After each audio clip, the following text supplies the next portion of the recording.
এগুলোর cross fire দেওয়া দরকার, কোনো বিচার টিচারের দরকার নাই, জায়গায় ক্রস ফায়ার। চিল্লায় বলেন ঠিক কিনা?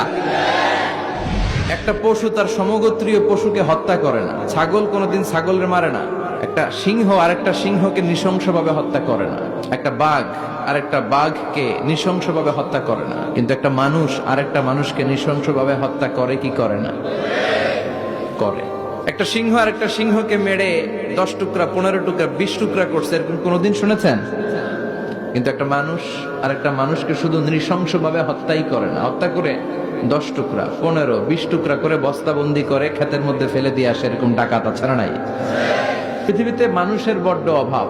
অনেকে বলতে পারেন, হুজুর কি বলেন, 700 কোটি মানুষ আর আপনি কোন মানুষের অভাব? খালি চোখে আপনারা যা দেখেন এগুলো মানুষ না, এগুলো জনসংখ্যা। এজন্য বলা হয় বাড়ছে জনসংখ্যা কিন্তু কমছে মানুষ। মানুষের মতো মানুষ হওয়া খুব দরকার। কোরআন এসেছে আমাদেরকে মানুষের মতো মানুষ বানাতে।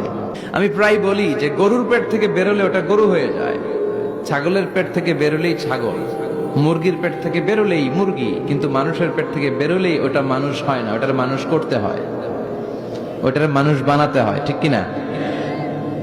আবার ছাগল রে কেউ কোনোদিন বলে না যে তুই ছাগলের মতো ছাগল হ। আসল মানুষের বড় অভাব।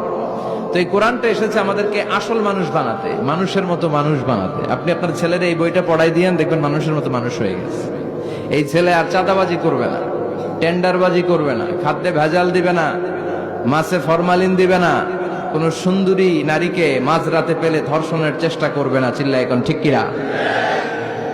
এজন্য এই কোরআনটা পড়াইতে হবে, শিখাই দিতে হবে। মানুষের মর্যাদা সবচাইতে বেশি। মানুষ যদি শ্রেষ্ঠ হয়, মানুষ ফেরেশতাকে ছাড়িয়ে যায়। মানুষ যদি নিকৃষ্ট হয়, সে পশুত্বকে হার মানায়। খুব দামি কথা, মনে রাখবেন।